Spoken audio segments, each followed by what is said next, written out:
All right, aloha awinala, everyone. We're back with the Committee on Budget. We're resuming after our break. It's 1:33 p.m. I'd like to welcome in the Chamber Committee members, Kia Aina, Wire, and of course our Budget Vice Chair, Scott Nishimoto, who did a great job this morning managing the briefings on the 4 first responder departments. We also have with us Council Chair Waters, Council Member Andrew Tupola, and Council Member Agi Tolba. So let's begin. The next department is the Department of Housing and Land Management. Their presentation is online as Departmental Communication 184. And we have with us the, what is your title now? It's Executive Director, Office of Housing. Executive Director of the Office of Housing. You'll notice that the Office of Housing is currently a separate thing, but maybe we'll hear a little bit more about their plans. So please proceed. Thank you very much, Budget Chair Dos Santos Tam and Vice Chair Nishimoto and honorable council members. This is my first rodeo, so obviously I'm a little nervous. As communicated in the Mayor's message MM03725, the Mayor's proposed merging the Office of Housing into the Department of Land Management to form the Department of Housing and Land Management. The merger will consolidate housing functions and existing staff of the Department of Land Management with positions from the Mayor's Office of Housing, the Department of Community Services, and the Department of Planning and Permitting. The merger will bring together a team of housing and land acquisition professionals dedicated not only to driving execution of property transactions, but enabling the city to be more responsive and effective in the creation of affordable housing solutions. We'll present slides, Departmental Communication D018425. On the summary of changes for fiscal year 25-26, because we have, it's basically a new department, we have no precedent for the previous year, but the total position count for the Department of Housing and Land Management is anticipated to be 47 if approved. Salaries and wages budgeted are $3.9 million. Current expenses are approximately $8.1 million. We have no equipment cost for total expenditures of just north of $12 million. Go to the next page. As also noted on the Mayor's message MM03625, and as discussed yesterday in the Managing Director's office budget briefing, as part of the Mayor's initiative to merge the Department of Land Management and the Office of Housing before fiscal year 26, we recommended that the Department of Budget and Fiscal Services combine the two budgets for a presentation as a single entity. However, due to time constraints, one position associated with current expenses were unintentionally left off the Office of Housing, or they left in the Office of Housing budget. To align with the transition, we've requested the City Council reduce one FTE position and the accompanying salary of $54,984 and current expenses of $43,300 from the Managing Director's Office of Housing, and add the position and associated salary and current expenses to the newly established Department of Housing and Land Management Housing Policy Division, if approved. And again, we apologize for any inconvenience or confusion this request may have caused. Relative to operating budget issues, next page, we have a $4 million request for funding for Uniform Relocation Act relocation payments and subsidies of $100,000 anticipated for city-owned inventory. So our total budget issues were $4.1 million. In terms of positions, as of 2/1/25, there would be 47 positions if approved, if the merger is approved. 16 of those positions are filled by civil service positions, 15 are filled by personal service contracts. However, because of the level of personal service contracts, the total vacancies indicated at 31. Actual vacancies would only be 16. For clarity, the Department of Land Management currently has 34 positions. 23 of those are actually filled. So we have 11 vacancies at the Department of Land Management. As of 6/30/25, we anticipate reducing those vacancies to 7 And as by 6/30/26, we anticipate reducing our vacancies to zero. We anticipate a very aggressive recruiting process in order to adequately staff going forward. I think it's also important to point out that there are no new positions being requested as part of the merger. There are 34 positions at the Department of Land Management. 6 positions are being transferred that are currently vacant from the Department of Planning and Permitting. There are 2 positions that are being transferred from the Department of Community Services and 5 currently within the Office of Housing for a total of 47. You can go to the next slide, Ty. Thank you. In terms of overtime, we have no overtime budgeted. In terms of revenue sources for fiscal year 25, the Department of Land Management incurred $513,288 in revenue for city properties, $18,000 for telecom facilities, for a total of $531,288. For fiscal year 26, the department had $389,700 in rental income from city properties and $18,000 from telecom facilities, for a total revenue source of $407,700.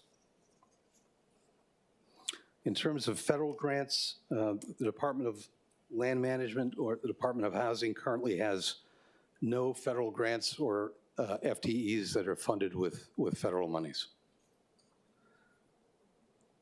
In terms of capital improvement budget, there's $10,382,000 budgeted for the acquisition under the Affordable Housing Fund, Chapter 6, and affordable housing mixed-use development is $100 million. And that's pretty much all we have in terms of the presentation. I'll be happy to take any and all questions. Okay. Members, perhaps the chair of the Committee on Housing, Sustainability, and Health. Mahalo, Chair.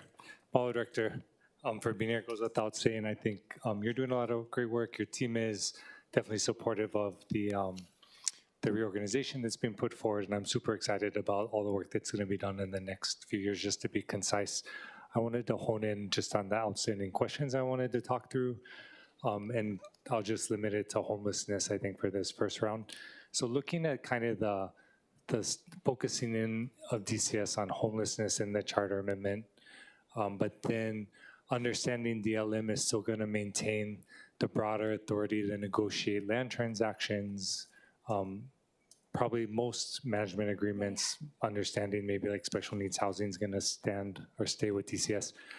Can you walk me through kind of how you see the departments working together, especially given the transitioning of certain funding into, say, DLM versus the funding that's going to stay in DCS? And I can hone in more specifically, but wanted to kind of throw that out for your initial comment. Certainly. Thank you very much for that question, Vice Chair Wire. There was a lot of thought that went into the reorganization, which is really taken place over the last 18 months or so. And generally at a high level, there was a pretty unanimous feeling that the social services required to address homelessness, wraparound supportive services, supportive housing, and the background and skill set necessary to execute land transactions are completely different. I don't know anything about social services, but I know a lot about development and finance. And so it felt from an execution perspective, it would be easier just to segregate the two. Going forward, obviously the spectrum of housing across the city is dire in every category, whether it's homelessness, supportive housing, affordable housing, or just regular market rate housing. We need a lot more of it, and we need a lot more of it everywhere. The departments work extremely well together. We have a fantastic relationship with the Department of Community Services, and we're going to continue to work closely with them.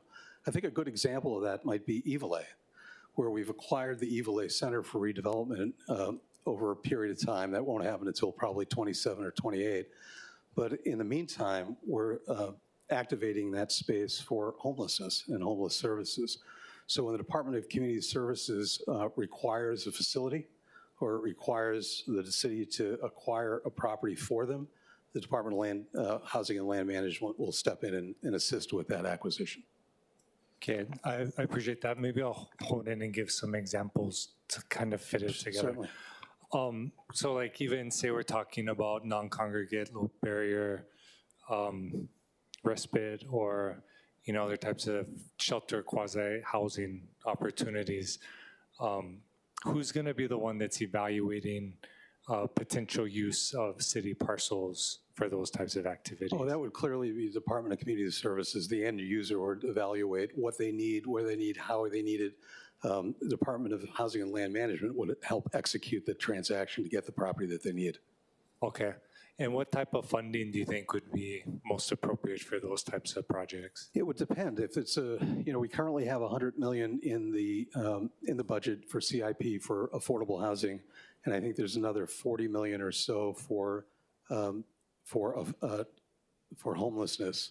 And it would really depend on what the acquisition is, what the target acquisition is. Yeah. So that funding would DLM be the officer in charge for that funding? So I think in the CIP budget, the officer in charge would be the Department of Housing and Land Management. Yeah, whatever we're going to call it, DHLM or? Yeah. So I guess that's kind of just what I'm wanting to flag, right? That's just one example. So whether it's the city identifying city land that they want to put out for a development agreement or put out with funding attached, or not that we're in the business of buying properties, but if we're recognizing this need to step into spaces where there's lack of services, I mean, say it's acquiring a two-story walk-up apartment building to provide some type of non-congregate services. I'm just not fearful. I mean, that's an overstatement because I support the work and there's a lot of great work. I think at this juncture, my main concern and what I'm just wanting to flag is that when we're seeing homelessness on the spectrum of housing and really just recognizing the different type of need that's there at the lower level. Yeah, that's a great way to ask the question. We view it from the perspective of housing is housing, whether it's congregate care, whether it's affordable housing, whether it's a market rate in a mixed-use development, it's all housing. The great news is that we continue to operate the Affordable Housing Working Group meeting, where we bring everyone together monthly and we discuss those types of issues. So if the Department of Community Services has identified a property that wishes to acquire for one of its programs, we would step in and help with that acquisition. If they came to the Department of Housing and Land Management and said, geez, we need a certain property that looks kind of like this in a certain location, then we would help them identify that. Okay. So there's a lot of overlap, and that's the intent. Okay, yeah. That's actually really good to hear, because I think the latter is probably going to be the more applicable, because if, of course, if they're not in charge of a particular funding source, putting a lot of work at the front end, and again, I haven't talked to them about this, but this is just from my perspective, like, I think having the ongoing conversation with Department of Housing and Land Management would allow you to work it into the broader plans that are going on, right? Because I understand when we look at homelessness in terms of a lot of the work that DCS does, it makes sense when you're like emergency solutions grants, right? That's funding that's going to providers to do, whether it's street outreach, homelessness prevention. It's very distinct from like a land acquisition or a land management process or HOPWA, right? Or other HUD funds or the home funds, which home is going over to DLM too, right? Or it depends. It's a small amount of money, and it's a difficult amount of money to work with. And I think that our division of finance within HDLM will continue to work with folks around that. The challenge with home funds is it federalizes a property. Yeah. So we don't want it to slow things down that we're doing, but we want to maximize it where we can. Okay, I appreciate that. So really that's, at this juncture, acknowledging all the great work, that's just the biggest overarching thing I don't want to get lost, is the need to see the broader implication and needs for homelessness and understand that everyone kind of still has a responsibility, because I know there's a lot of work but appreciate all you're doing. Thanks for the comments and completely agreed. Mahalo. Thank you, Chair. Okay. We're going to go this way. Councilmember Okimoto. Thank you, Chair. Good afternoon, Director. I just had a quick question for this first round. I noticed that in all of the departments, there was the org chart presented, and I know that it exists, but I didn't see that in this combined department, and I wanted to see that when we're looking at all the different positions. Oh, certainly. Were we required I know it to- exists because you should. We can absolutely get that to you, Okay. for sure. That would yeah. be really nice because Of I course. wanted to compare it when we're looking at the different positions. if I that's- think that we had discussed that in your office Correct. several months ago, and it hasn't changed since. The only thing that's changed is we were proposing 4 new positions, and we did not have an opportunity to get those in the budget this year because of the org Okay, numbers. and just so because I don't have a copy of it, and I know it was presented to me, but because in every other department, they do have that, so that would have been nice to have been included from the. We apologize. I can get yeah, if you have a copy, I'd like to see it while we're meeting, if that's okay. That's it for now, Chair. Thank you. Budget Vice Chair Nishimoto, any questions for DLM? Yeah, thank you. Well, first of all, so you know your revenue sources slide? You talk about revenue sources from rental units. How many rental units does the city have? So that revenue slide has nothing to do with the affordable housing rental units. It's just rental income that comes through the department. And it's interesting because it decreased because of a parking lot that Okay, the I was lease gonna has ask that. expired. I I was mean, that was the first Okay. question I asked was, where did the $125,000 go? But for instance, the Department of Land Management manages the Alihi Place ground lease. That's $750,000 in income, but it doesn't show up in our budget. So Okay. I'm kind of trying to figure out what your role is and how it all fits. Are you guys like on the state side like HHFDC? I think that's a great way to describe it. Yeah, the HHFDC, if you look at the way that they're structured, they've got an administrative role, they've got a finance division, they've got a development division, programs division, et cetera. Okay. I think it's a little bit different in the city because we also acquire property for city use, which is different from the HHFDC. So you guys would use the private activity bond. Yeah, we sure did. The city did not utilize its private activity bond cap for over 2 decades. And we recently took that back into the city so Okay. that we could direct those private activity bonds to city projects. They're extremely important because they're paired with low-income housing tax credits. Those credits can build within the city. Our total bond cap for the state's roughly $360 million. The city's share of that's roughly 37.5%, around $140 million, $142. And And you that plan on using 142 million 100% can of build can build about 400 units of housing. And you're going to use 100% of that then? We have 2 transactions closing. One is expected to close in April. In fact, I think we're on a special budget committee meeting on Thursday. That's roughly 30 million. And then we have another transaction that's a state sponsored transaction that's expected to close in July. That'll use 140 million of the PAB cap. Okay. And what type of affordable housing projects were you guys going to focus on? Like what AMI and? Yeah, it's interesting right now. It really depends on what a development can support. So in our housing plan briefing that we presented in January, one of the things that we're supremely focused on right now is reducing the inventory of non-activated assets in the city. So we've got a bunch of land and a bunch of buildings, and we looked at those, and they're not being used. And when we did, sort of back of the napkin calculations, we realized that those holdings could support roughly 1,900 units of housing. Now, when you try to put the financing together for that, if you look at our IPDD projects, for instance, they require a 15% affordability requirement. If you look at it, if it's strictly a low-income housing tax credit deal, it might be 100% at 60 AMI and below. So it really is finance-driven. One of the interesting finance structures that we're looking at within the city that would enhance low-income housing tax credits. In other words, we could build and finance development beyond strictly that that resource would be mixed income developments where higher rents support lower rents. And then we could layer into that things like project-based vouchers or other affordable housing fund to support lower AMI units. But you don't have a goal on, you want so many units at certain different. That's something that we're working toward. We recently undertook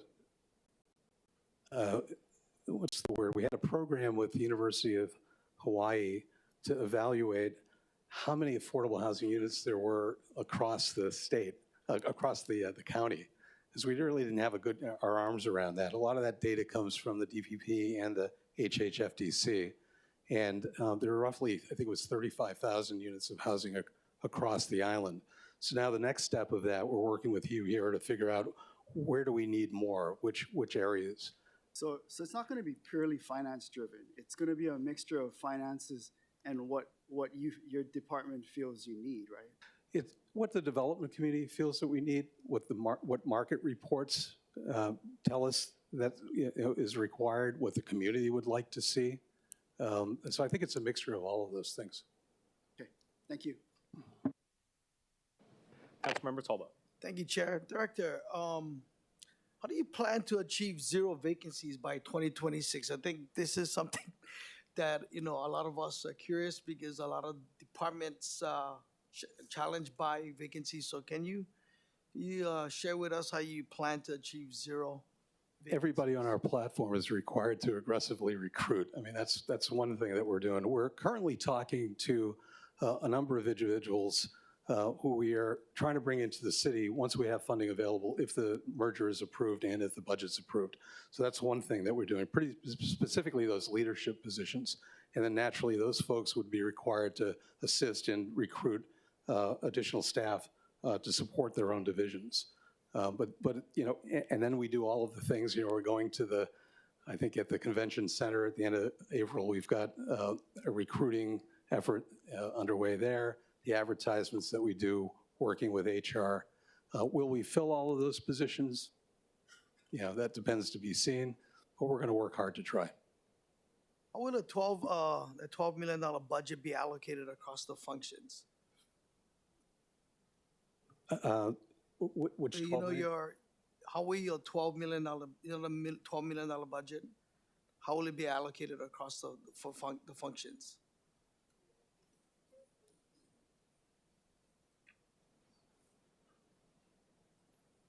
Could go through the numbers now, but I think it would be easier for me to come back to you in Yeah, writing that's with that. And I That's fine. absolutely can do that. Yep. Thank you. All right, we're going to start this way then. Councilmember Kia. Thank you.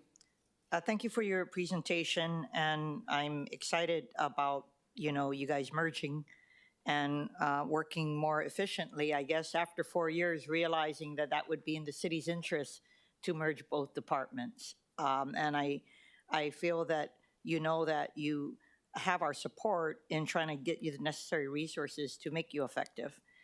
So first, with regard to federal grants, you and I have had a discussion, and so I wanted to follow up on that. But first, let me just say that with regard to the page on federal grants, I'm glad that you listed it, but clearly, because you guys are starting anew, you envision that next year you might have at least a robust chart that has some grants that would have been secured, correct?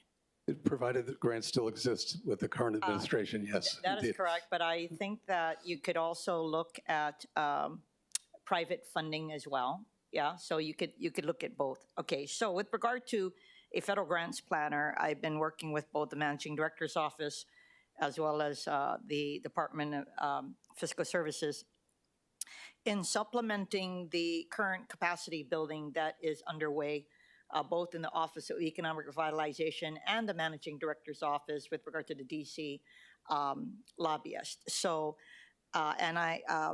we felt that your department warranted it. And so I'm assuming that you would be supportive of a federal grants planner being institutionalized in your department, correct? Yes, indeed. And if you don't mind, I would like to ensure that we keep in touch with regard to the specific the title, because I have a EM5 and I see you have a SR28. Just wanted to know the difference because our internal deadline to OCS for our budget amendments was yesterday. And then, of course, next week. So I wanted to make it systemic because I have 6 other identified agencies. Okay, so if we could work with BFS and your office to make sure that we got that, that level correct. Absolutely, council member. Okay, and then second, with regard to, I have every confidence that between the two of you and others, that you guys are looking at all of the various strategies and the implementation of the mayor's affordable housing plan. But I always care about the underutilization, of course, of city lands or our missed opportunities with regard to private lands. And I want your commitment that you are going to do your darndest. It's been 4 years to look at the current inventory, kind of figure out what can and cannot be used. I'm hoping all goes well in Kalahil because that was an underutilized residentially zoned property. I'm hoping that it turns out, but at least that is an identified property and we're taking action. And if it doesn't turn out, it doesn't turn out. But I want you guys to look at all of the inventory. And second, of course, look at private lands. And you guys have the money and we have to do everything possible. And so it's not just relating for, it's not just waiting for private development. I think we have to take the reins and say, this is what we're going to do. So what is your comments? First of all, you have a 190% commitment from us that will be focused on that. As I mentioned to Council Member Telba, the city, and as we briefed on in January, the city identified 10 assets that were underutilized within the city that we felt could support 1,900 units of housing.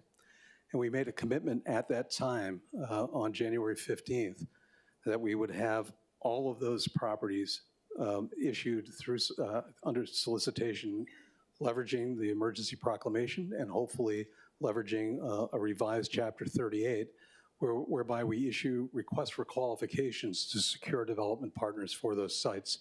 5 of those properties have already been issued, and we have a schedule to issue the balance of them before the end of the year, and we're quite confident that we're going to get those out the door. Once that's done, then we'll begin to, once we clean the house of the old inventory, so to speak, then we'll begin to look aggressively at what are the other things on the horizon that we want to do. Okay, so, and those properties are mostly in Honolulu proper? They're actually spread out through, we provided a little chart, and we'll be happy to deliver that Yes, to you good. again. If you don't mind, I missed a couple of the opportunities. And then I guess I'm just strategically, if you could look at all of our districts.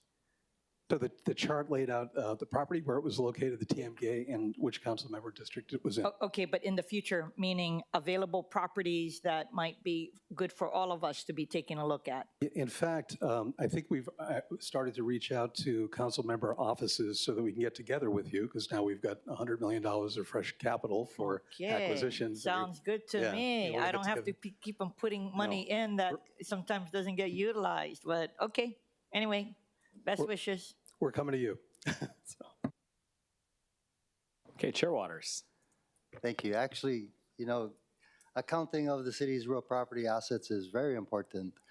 Is it possible for you to identify a comprehensive, up-to-date list of city properties? All city properties, real properties. And it's definitely one of the things that we're focused on for next year to start to do that. I've seen several lists, and we need to get one comprehensive list that's accurate and usable and readily available. Yeah, my staff asked your staff for a list, and you folks gave me the list that one of my former staffers, Davin Aoyagi, made. So you're giving me back what we did, but really your department needs to do a comprehensive list. When you said next year, 2026 or fiscal year 2026? Yeah. Thank you very much, Chair. We agree that it's the department's responsibility, and we're going to pull that list together. Oh, I appreciate that. When do you think we can get that? I think it's, we've got a lot on our plate. There's no question about that. We have a number of significant initiatives, particularly with respect to trying to get the old inventory out the door, financing initiatives, the reorganization, the housing plan, which we just put out. But we haven't finished filling all of those positions yet. So we do have capacity issues, and that's been a challenge. But it's very high on the list, and it's something that we know that we need to address. Yeah, if you can, I mean, it's the Department of Land Management. If we don't know what lands we have, I don't see how we can do an adequate job of managing it. I know you got a lot on your plate and you're new, but I think that should be a priority. We don't disagree. Okay. We also use, the city currently uses, we have the CHIRP system. So I guess when I talk about, I'm looking for a platform that's more manageable, more user-friendly, something that we can look at to sort in different ways, to create data and usable reports for us. So I think the information is available, but it's just not in a format that's readily usable. Maybe that's a better way to describe it. Okay, I mean, to the extent that you need a better system, computer system, let us know. So yesterday we spent a lot of time with the Department of Budget and Fiscal Services about revenues. For the most part, we generate revenue from real property tax, the transit accommodation tax, motor vehicle tax, fuel tax, PUC, franchise tax, public service company tax, and investment pool fund. Do you fall into this investment pool fund? Is that partly with you folks? No? It's the first I've heard of it. Okay. I do note that perhaps our real property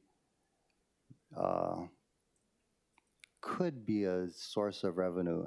I note in your slide deck, you're saying that it's estimated only $407,000 in projected revenue. Any chance we could encourage you to up that so that we can perhaps use some of this money to help pay for the sewer fee that's looming? Yeah, thanks for that comment. I'm still trying to understand how the city accounts for its revenues and where they go. As I mentioned earlier, for instance, we manage the Ali'i Place. It's $750,000, but we don't see that in our budget.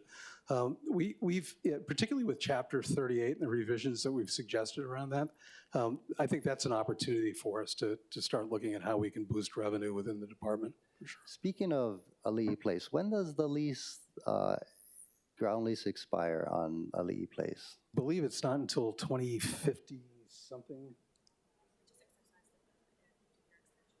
Yeah, we can get an answer for you, but it's a long time up. Okay. But is that something you're willing to look at, like actually generating revenue off of our real property holdings? Off of our real property holdings? Yeah. So there's a couple of different issues that affect that. One is the source of funding that was used to acquire a property. And if we use general obligation bonds, we're limited to less than 10% private activity on those sites. So it's something that I know that BFS manages very, very closely, because if we go over that number, we risk violating the bond covenants for all previous issuances. So that's something that we should look at. I think that particularly with Act 45 being passed by the legislature last year, the counties now have the same authority to develop mixed-use developments as the HHFDC does. And that will allow us to, for instance, in Evilay Center, where we're looking at redeveloping that site, one of the things that we'll start looking at now, once we bring a development partner on board, is how we program that area and what will be private use, what will be retail, what will be government service, early childhood education. Do we want a library? Do we want a vertical park? All those types of potential uses. Some of that may generate revenue, some may not. Is there an opportunity? Yes, but the funding source is critical. Right, it goes back to my initial point that it's so important to know exactly what we have within our inventory, and then from there determine what we could actually start generating revenue from. Okay, turning to housing, are you, in your vast experience in housing development, what counties in the country are most successful at increasing affordable housing? You know, there's a couple of good models. For instance, we're looking at a finance model that was developed by a county, Montgomery County, Maryland. It's a population of 1 million people, similar size to Honolulu. And they've developed a really intriguing, and I think we had discussed this on January 15th when we previewed the housing plan. They've generated a really intriguing, low-cost construction bridge loan structure that basically is provided through taxable revenue bonds that are issued by the county that are lent to developers that basically replace the low-income housing tax credit and then are further supported by a traditional construction loan. That requires a couple of unique things. At the end of the construction and lease-up or stabilization period, the county then comes in and actually acquires the asset. So it uses, they're referred to as central government function bonds to acquire the property, and then the county owns it, puts it in its inventory. And the bonds, the multifamily revenue bonds are repaid, the taxable bonds are repaid, and they kind of rinse and repeat. They go through the cycle again because the original bonds are 20 years in duration. But in order to do that, we were intrigued by that structure, so we called them to figure out, well, how did you do that? Because those multifamily revenue taxable bonds, although interest carried during construction is capitalized, there's no backstop. So if you get a delay in construction or you get another COVID, what happens to those bondholders? You know, how are they secured? And the county did a very unique thing. Their county council passed a 20-year forward-looking appropriation for $3.5 million to support and backstop those bonds. And it's, you know, it's an evergreen. If you use it, great. If you don't use it, it just continues to roll forward. And so when we examined that, we got thoroughly depressed because we didn't think there was any way we were going to get a 20-year forward appropriation. But we started examining what other potential sources or alternatives would we have within the city. And one of those is the Rental Housing Revolving Fund, where we could stand that up. It will require a charter amendment because the Rental Housing Revolving Fund only allows us to pay principal and interest on general obligation bonds. It doesn't allow us to pay principal and interest on revenue bonds. So we've got to change one word. But not being thwarted, we went over to see the HFTC, and they've agreed that they could potentially use Tier 2 Rental Housing Revolving Fund to help backstop that type of a structure. And they really like it because it's mixed use. It's, you can reach families and individuals that require housing, you know, beyond 60% AMI up to 140. Higher rents can support lower rents. It's a good demographic mix. And I think that's something that, particularly as we continue to roll out city lands for development, if we can provide land with a you know, great development partner and also provide financing not only for the construction but the takeout, I think that could be a potential winner for us. That's terrific. I also might suggest you look at, I think it's Eagle County, Colorado. They spoke to us. Their housing director came here during our Hawaii State Association of Counties annual conference, and they have at least a dozen good ideas. Thank you for inviting us to that meeting. We attended, we saw the presentation, and we called them afterwards. So Awesome. Appreciate that. Thank you. Well, may I put you on the spot for a second? How many units, affordable units, do you think the city will build in FY26? In FY26, none. None? No. It's going to, for instance, I think that unfortunately, you know, it's frankly just an issue of running out of time. Although we have, for instance, we recently had a grand opening at the Villages of Kapolei, and the second phase of that development, and that's on city land. So if we counted those, for instance, we could have real numbers to say, you know, the city stood up this affordable housing development. I think I'm looking at it from the perspective of this, you know, the leases, the properties that we've just recently identified that we've put out. It'll be it'll be on an aggressive timeline. We hope to break ground on those towards the end of 27, 28. I know in your uh, presentation to the Housing Committee, you talked about lands that, and properties that you want to focus on, but when you're talking about that Kapolei project, there's another identical piece of land right next to it. That's, Are that's you scheduled looking to at- be, that's scheduled to be released for solicitation in April. Awesome. I did want to talk about the Clean Water Natural Lands, Chair, but if you give me another shot, I'll acquiesce. We'll do a Thank you. second round. Council Member Tupola. Thank you, Chair. Aloha, thank you for being here. So I do have in front of me the housing plan, this strategic binder thing that you guys passed out. So I'm going to refer to some of this, and then of course to the documents that you gave to us here. So thank you for your presentation. As was stated earlier, we're all excited to finally see the merge of hopefully consolidation of positions that all do the same thing under one house, under one place. I do also have similar thoughts to what Councilmember Waters was saying about the slide you specifically have about revenue sources. No, just knowing what the gap is, you know, where we're at, where we could be, right? Because Enna Road is empty. I don't know how much other buildings we acquired that are empty. So in a hypothetical situation where buildings we already own are renovated and rented out, how much would that increase our revenue? Is that something you guys can work on? Absolutely. It's a great question, Council Member. And it becomes a philosophical issue. We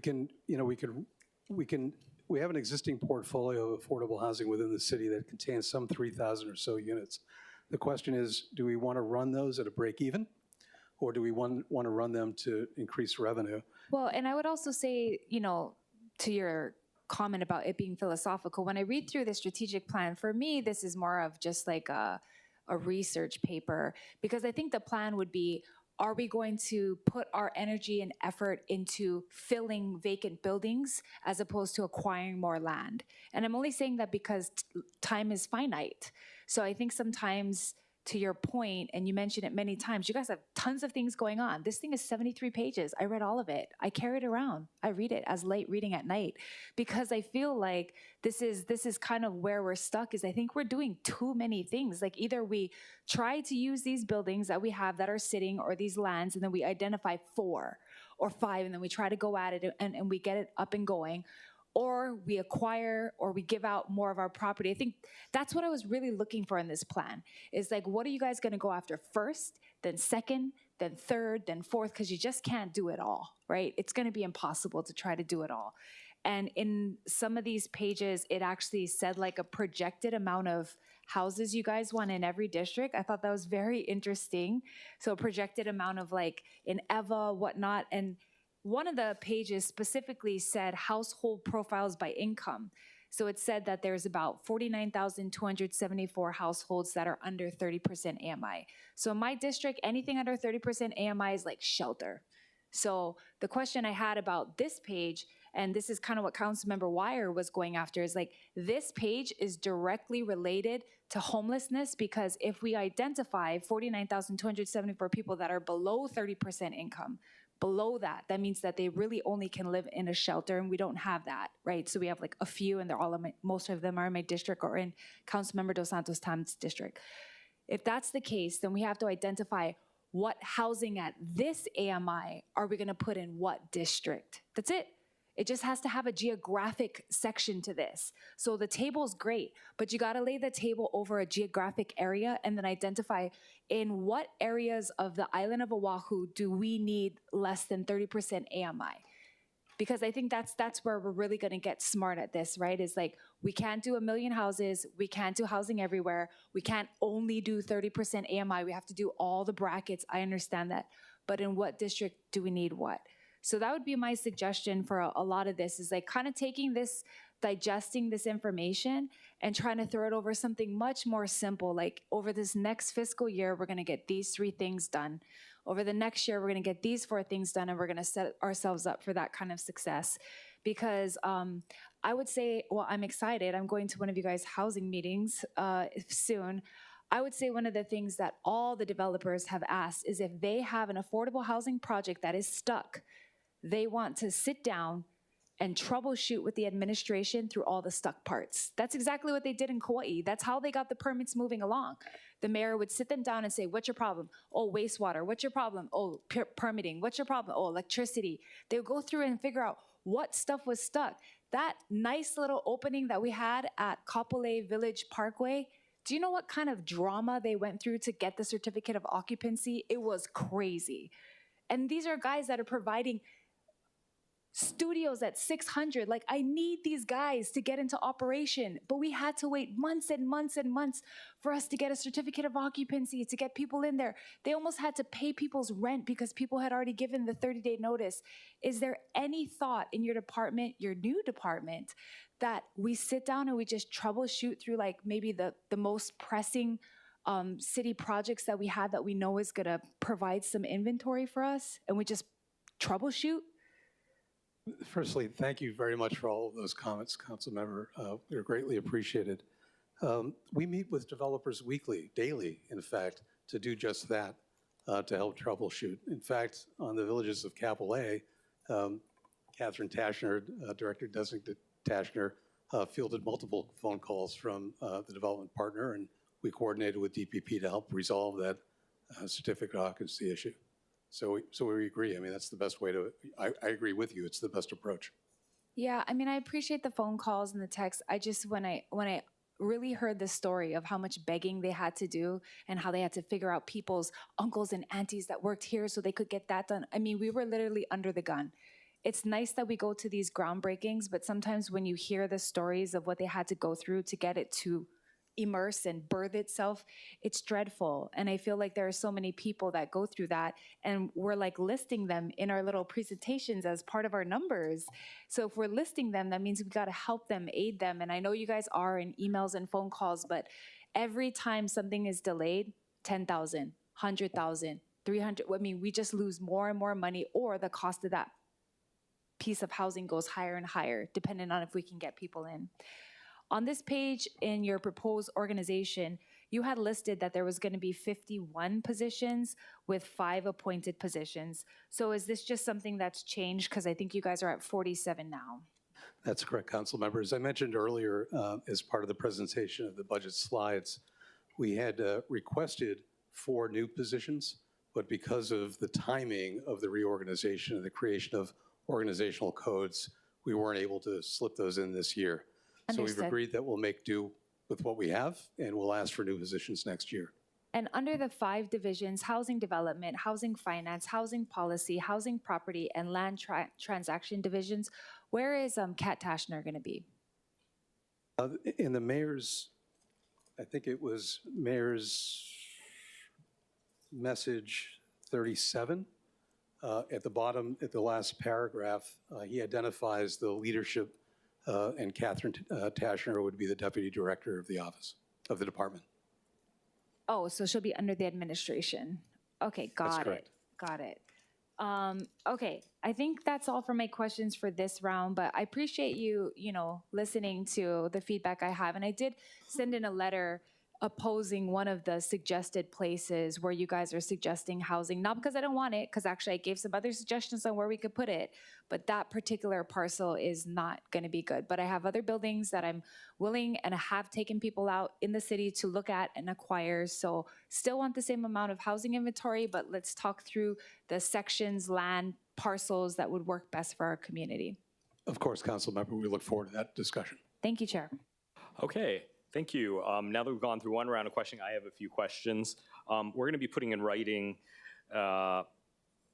requests for the TMKs that are covered by the due diligence consultant services for land transactions division, the real estate services, the $500,000, and then the $10.3 million for an affordable housing project. So just to get the wheel started on that. But more specifically, there's $4 million in the department's budget for relocation. It's the URA relocation. Could you elaborate as to why those certainly. Great question. So a couple of things. When the city acquires property, because we're the government, we have potential exposure to Uniform Relocation Act. That's one thing. The second is we recently acquired the Evil Center. There's approximately 28 tenants remaining in that building. We're roughly 63% occupied. We anticipate some of those tenants may relocate or move this year, and many of them will relocate and move in 27 and early 28. So we need to be prepared for that. So this is simply a budget number that would help pay for relocation, identifying a new location for the tenant, and helping with their moving costs. Do we anticipate any of that funding being for relocation of residents versus tenants, or is it all commercial? So in this instance, they're all commercial tenants. So maybe that's a better way to describe it. And then speaking of Evilay Center, I understand that it will eventually include government office spaces and about 500 to 700 housing units, depending on what comes back. What departments or divisions are planned to go into Evilay Center after the redevelopment's completed? That's a great question, because we've just started that dialogue internally. Now that we're live with the solicitation seeking a development partner, we want to sit down internally and understand, what do we want? What we'd like to see there? We're literally 60 feet from a rail station. What government services can we locate in that building? We've had conversations with the Department of Parks, for instance. They'd like to see a vertical park in that area. Early childhood education, whether or not we need a supermarket in that look. So we really want to start taking a look at the programming for that development. Speaking of city-owned property, does DLM have any intention of disposing of or selling any unutilized or underutilized city-owned properties? I mean, I know we have a bunch of miscellaneous little parcels here and there. Is there a plan to consider that? A lot of miscellaneous parcels is an understatement. Yeah, we have a lot of things. One of the things that we're looking at, for instance, we have some derelict buildings that could potentially be redeveloped for housing, but they're too small. You know, they're single-family type things, and maybe there's an opportunity to convey those to nonprofits, so we can get out of the business of holding that, because it's really expensive to shoo away the homeless and secure the buildings with fences and provide security guards for the larger buildings. So we want to be intentional about that, and we are looking at that. Glad to hear. I have a few more, and then we'll go to round two. Does the department have any plans to activate the Housing Development Special Fund that's found in ROH Section 6-46? It came up during the empty homes tax discussion. Yes, indeed, and I believe it has a balance that's been sitting there about $600,000 for about 30 years. In fact, the financing structure that I just mentioned to Chair Waters would leverage that fund because it is potentially a revolving fund. Whether we can use it or not, we haven't made that determination yet. If we can't, we'll transfer the money and create a new fund. But we may be able to, we're looking at it now. For instance, we're working with CORE to understand if we can make loans out of that fund, whether they can be revolving, if we can go to higher AMI levels so we can develop mixed use. So we're absolutely taking a look at that fund. I'm glad to hear that, because as you recall during the empty homes tax discussion, I really wanted to activate that fund in some way. Two more questions in this round. Currently, DPP administers the grant program for Bill 7 projects. With DLM gaining 7 housing finance positions in this budget, might DLM be better suited to administering this program versus DPP, which, as we know, is already overburdened?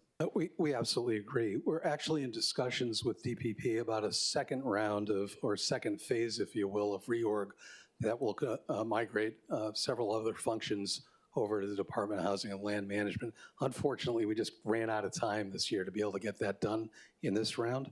And there's also discussions underway with DCS about migrating additional functions, particularly around the affordable housing inventory. Okay, good. And then I know that there is some discussions about revising Chapter 38. And so the basic question behind that is, how much leasable city-owned space is there in your inventory within reason? And do you have an estimate of how much lease revenue could be realized if we had a process to lease out those spaces? That's a really great question. So the challenge that we have currently is that we're limited to the highest bid for leasing space. So if we look at Chinatown, for instance, in your district, we have approximately 40,000 square feet of retail space, and that's spread out among probably 39 or 40 different units. We're occupied about 80% of that portfolio. We could certainly do better, but that limitation on the highest bid does a couple of things. One is it prevents us from being intentional about how we want to lease that space, because perhaps, again, we want to put early childhood education, or we think that there's a nonprofit that would be great at activating that area, or we want to put cultural and arts types uses in those areas. I think it would help us a lot. It will help us a lot more to be able to facilitate that type of intentional leasing. And once we have that flexibility, then we can look at driving revenue. Okay, thank you. All right, to kick off round two, Councilmember Cordero, Thank you, who, Chair. by the way, is we're going to welcome to the chambers, Oh, for the record. Thank you, Chair Dos Santos Tam. Hi, Executive Director Alger. I was just wondering about, first off, the follow-up to the $8 million fresh capital that you mentioned to Councilmember Kia Aina. Was that the one that you've listed here under the capital improvement project slide? Because I do want to talk about the two new projects and the two different descriptions from the Capital Improvement Project Fund, the first affordable housing fund that is under land management.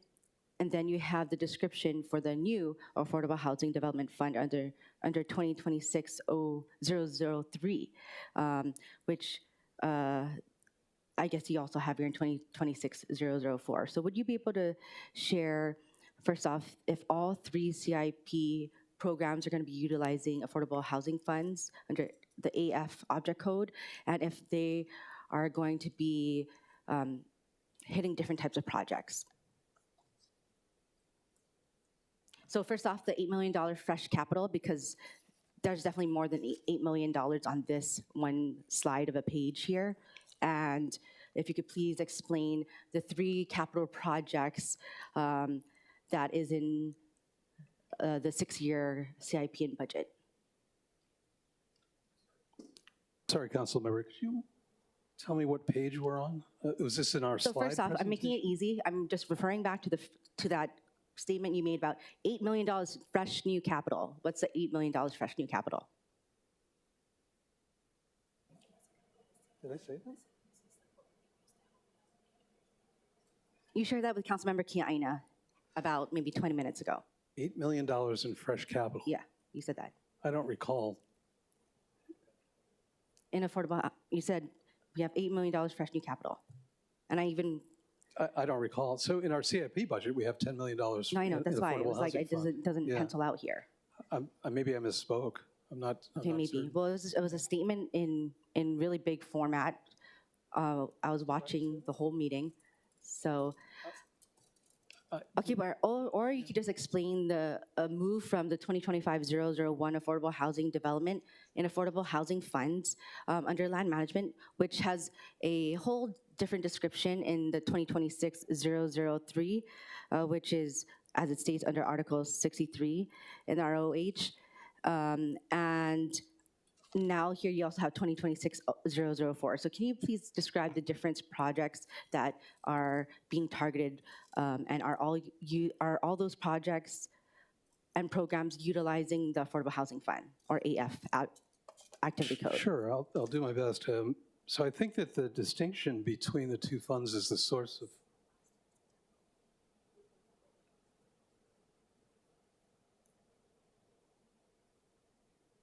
Oh, I see. So are we looking at the 25 budget? Yes, you've moved it from 2025-001, and then you have, of course, accounted for the fact that it's now land management and housing, which I totally understand. Yes. However, I do want to note that the project is a whole new project with a new description or program description, and then you have listed on our CIP page here, 2026-004. I just want to know if they're both utilizing the same funds and if they're targeting different programs. No, they would not utilize the same funds. The Affordable Housing Development 2026-003 is the city's charter affordable housing fund. And we have $10 million, $10.3 million earmarked for distribution of that fund. The 2026-004 is an estimated amount of $100 million to support affordable housing acquisitions and development. and some of that's broken down into taxable and non-taxable. And those are speculative developments and acquisitions. Okay, and so with the budgets being 2-year CIP projects, I do note that the 2025 project is still active, right? Are you planning to transfer it to any other projects? So the Affordable Housing Fund, we wouldn't transfer. We would put that out in solicitations. We currently have one intent to grant for $8 million. So that award would help fund one of the private activity bond financings that we have coming up and scheduled for July. And then we have another solicitation that's currently underway, and we anticipate respondents providing proposals by, I think it's March 21st. Okay, thank you. And for the different funding sources, like you mentioned that there's the rental housing revolving fund, and we have these really good funds that could be utilized for just getting units out there.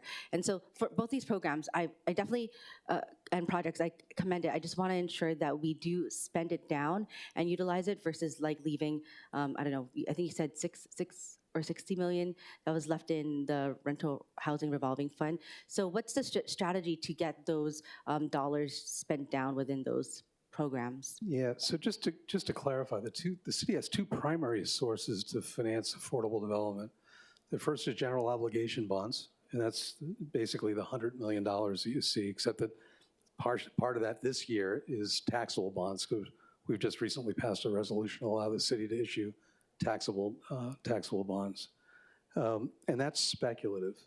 The other 10 million is the other source of financing that we have, or to fund affordable housing, is the city's charter affordable housing fund. And that's roughly, it's at 1/2 of 1% of real property taxes every year, which brings in roughly $8.9 million, I think is what's anticipated this year. Okay, thank you. And so when you mentioned that we're not looking at building in any affordable housing units in 2026 because it takes a while, so would those funds just sit there and not be expended?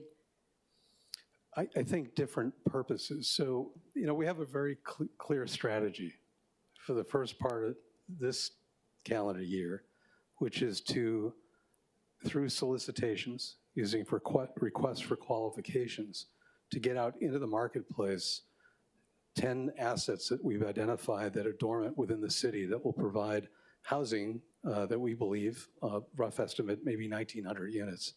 To get that into production requires a lot of things. It requires community engagement, robust community engagement process, because they're city properties. It requires entitlement and approvals. It requires environmental clearance. It requires state historic preservation clearance. If we anticipate using federal funds in any of those properties, it will require a NEPA and Section 106 historical preservation, and then construction drawings based on the final plans and seeking permits. That process can take 3 to 4 years. It's not an easy process. Okay, understood. And I'm glad that you actually brought up those different processes, because those entail different coordination with the different agencies, right? So historic preservation through DPP even, and even if it's any services through the affordable housing projects, it would be with DCS through any grants or contracts. But with that, I do want to note that when you mentioned that there's not going to be any new positions, but positions that are being transferred from different departments, yeah? And I know from before we've had different departments, like from DFM and DPP, absorbed by the current DLM before. So with that, were those positions in the other agencies doing other, like DPP projects at the same time, or were they all doing DLM kind of things, but it's just under DPP? The 6 positions that are moving from DPP specifically are currently vacant. They weren't doing anything. I don't think they were even established. Okay, got it. So you're just taking positions and the funding for those positions and placing it there into DLM? That's correct. HLM. As it relates to DPP, that's correct. Okay, thank you for that clarification. I appreciate that. Next is, well, actually I have to go and find it. So I'll let everyone else ask. Okay. Anyone else? Round two. Councilmember Tupola. Thank you. And I know Chair Waters might follow up, but clean water, natural land, let's dig in. So 29 million sitting in that fund. There's a new application. So is the current game plan, we just ask people to reapply? So I think there's significantly more than 29 million in the fund. Oh, why don't you correct me? How much millions is in the fund? It's closer to, when we talk about stepping in it, it's closer to 70 is my understanding. Oh, see, that's what I'm saying. However, we do have 3 transactions that we're currently looking at that would absorb close to 40 million of that funding. And we can, is that correct? It's about right? Yeah, 35 million maybe, half of it. Hold on, I just gonna take a breath real quick. Wow. So there's 70 million and you guys have a couple transactions, so it's gonna bring it to 30 million. So the current plan is just to ask people to continue to reapply, maybe people that were discouraged by the first application. What is the plan? I'm going to let Director-designate Tashner direct that with you. Good afternoon, Good Councilmember afternoon. Tupola. Yes, so we just came out with a new application, and so we are working with the community to try to evangelize the program, to share that these funds are available. We've been working with the neighborhood board to get the word out. We've joined a lot of strategic partnerships, but I think one of the strategic plans that we have been trying to develop is to work with city departments. Clean water and natural lands can be used for various conservation purposes. Some of them our city departments are also actively pursuing. For example, OER is evaluating whether the city has a place in ag. Clean water can be used for ag. Clean water can be used for open space and recreation and DPR-esque things. And so one of the things we're trying to do is work with the city departments to see if there's any appetite internally to use the city, to use the Clean Water Fund to advance city needs. Has ENV asked you for funds for wastewater? They have not. So do you think that that could possibly be one? Because we're talking about secondary containment, cleaning water that it might be cleaner when it goes out. We're talking about possible integrated planning that has to do with cesspool conversions. Would that qualify? It's definitely worth evaluating in connection with our office and also with Corporation Council to ensure that the charter language is met. To that end, I think we've discussed whether the charter needs to be further amended to expand use of clean water. We've already, tried to expand it once to include land management, but to see if there are other conservation purposes that could be appropriate. Yeah, I did mention it to a few of the Charter Commission members, and I'm hoping that maybe they'll include it in their packet.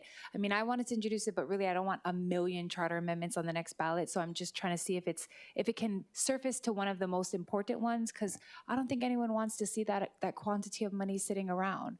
And I definitely think that city departments like ENV that are asking us for billions of dollars, they need to be like first in line. So I'll make that suggestion to them, and I appreciate you trying to correct that for them, and I'll reapproach a few of the community members that did it in the past with me and kind of stop. Maybe I'll say that there's a new process, let's try it again. And please use our office as a resource. Historically, up until 2 years ago, the Department of Land Management didn't have any staff dedicated to work on clean water matters. We now have 2 dedicated staff members who would be more than happy to work with applicants, to work with nonprofits, to work with land trusts, to help to shape the application and to help to usher them through the process, because we do acknowledge that it is lengthy. Thank you very much, and thank you for being so thorough with me. Thank you, Chair. Thank you. Councilmember Cordero. Anything? Thank you. Hi, Executive Director. I was just wondering about the Harbor Arms. It's in my district in Aya off of Lipoa. And I know that I was looking at the revenues for the budget for DLM, or it's under DLM in the budget book. So I'll just say DLM. So I was wondering, are we making any revenue from Harbor Arms? Because it currently still is a hotel or apartment. It's not reported on our slides, but it stays in the property. I'm sorry, can you repeat that, please? It's not reported as income in the slides because it's retained in the property, and excess funds are used to help with deferred maintenance and type of thing. In fact, I think we have Harbor Arms is a big program, right? It's like $3.5 million. All of them are like that, yeah. Yeah. So it's cash flowing, right? But the excess revenues are used to address deferred maintenance of the property and capital improvements of the property. And we can get you the numbers on that. Oh, perfect. That's Thank you. easy. That helps a Sure. lot. That means what is in the revenue or the fees revenue that's submitted by submitted for the budget, there could be more properties that are cash flowing but taking care of deferred maintenance. Is Yeah, that correct? So the way our budget works, which is a little bit confusing, but if there's excess cash flow within a property, we'll use, or reserves, we'll use that first to address deferred maintenance on the property. And then we'll, where we need excess, we'll come to council with a request for additional funding to help supplement those revenues. Oh, okay, so that means then the one that has, that shows here the different, like Marin Tower and the different revenues. So these are, make more revenue for us that we have to record? It's, because it stays with the property, I'm not certain how BFS records it, but it's a question that I'm new to the position, so it's a question I have as well. And I'll be happy to share that response with you. That's really interesting. It is good to see that Kanoa, by Kanoa Street, apartments is there listed. That means the units are fully filled there, kind of? We're 95% occupied. You know, we have 21 properties across the portfolio, 7 people internally that manage that, 3 outside third-party managers. And the portfolio of 490 odd units is 95% occupied. I know that it doesn't reflect like excess revenue that should be reflected in the budget, but it'd be really great to see, in addition to the budget, anything that's, I guess, going back to the properties as deferred maintenance, please. Thank you. Yeah, we agree. As I mentioned on Ali'i Place, it's $750,000, but we don't see it. Yeah. Right, thank you. Okay. Members, more round 2 questions. Councilmember Wire. Thank you, Chair. I just had a quick one, and I should know, but what were the 3 projects for Clean Water and Natural Land Fund that got mentioned? I'm sorry, Vice Chair, I'm going to turn it over to. No, perfect, thank you. Sorry, to clarify, these are the properties that have been approved that we're working through closing on? Yeah, I think you said there was 3. Palawai, Makali'i, Pico Ridge, and Waikalua Fish Pond. Okay, perfect. Thank you. Thank you. Okay. Chair Waters, did you have a question? Yeah, real quick. So what are the 3 Palawai? Which one is Palawai? It's the Maunawili one? Yes, Palawai and Makali'i together make the 2 transactions in Monowili. They were presented together, but they are separate acquisitions by separate nonprofits. When did the council approve that Palawai? I believe it came to us years ago, yeah? At least 2 years? Probably 2023. 2023. And then what's the other one? Waikoloa. Waikalua Fish Pond was approved prior to that, yes. When was that one approved? I think that one was approved in 2021. 2021. That one was placed on hold by the applicant. So we're standing by awaiting their go-forward analysis. Okay, and then the one in my district, what did you call it? Pico Ridge? The Pico Ridge. And then we approved that like over 2 years ago too, right? Yes. What year was that the council approved that? I'm assuming that was 2022. Yeah, 2022. Yeah, that's my recollection as well. I mean, just looking at I guess every 5 years, you folks give us a report on the use of the Clean Water Natural Lands funds. And since 2009, we had Sunset Ranch. In 2012, there's Hawaii Heiau, the Galbraith lands. In 2023, another Galbraith lands and a Maunawili Heiau. In 2014, Turtle Bay. 2015, Kawela Bay, as well as Kahuku Municipal Golf Course. 26, Kaiwi Coast Mauka lands. 2017 was a good year. There's 1, 2, 3, 4, 5. Kahuku Municipal Golf Course, Kanewai Springs, Pu'ukea, Waimea, Aina Haina Nature Preserve, and 2020, Pearl Harbor Historic Trail, and Hakipu'u Lo'ikalo easement. So that's from 2020. Can you tell us from 2020 to today how many projects your department has worked on, not worked on, but completed acquisition? No acquisition has been completed in the last couple years. Yeah, that's very disappointing. Some of it is due to legal constraints. We're not legally able to, in some cases, the applicant is not ready. That's 3 out of the 4 cases, and one of them we're not legally able to close it. So we are working on them. We work very closely with the community. And we've acquired up to $70 million in that fund. Yes, it's Right. very healthy. 88 million a year taxpayers have allocated through a charter amendment, allocating 8 million a year, and it's now up to 70 million. I mean, the mayor talked about in his I think it was his inauguration address, it's a time to get things done. So if we haven't done anything in the first 4 years, like 0, you're saying, right? I want to be clear. We got 0 done in the mayor's first 4 years, right?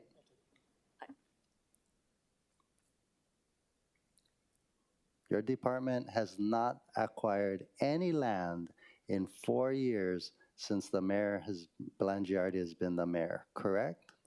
Hi, Chair Waters. I'll take that question. So with respect to the Clean Water National Land Fund, the department only took control over that, administrative control, in, 2024, I believe. Okay, but, the city has not utilized this money. And again, well, maybe you don't know what the purpose of this is. It's to protect watershed lands. It's to preserve forests and beaches.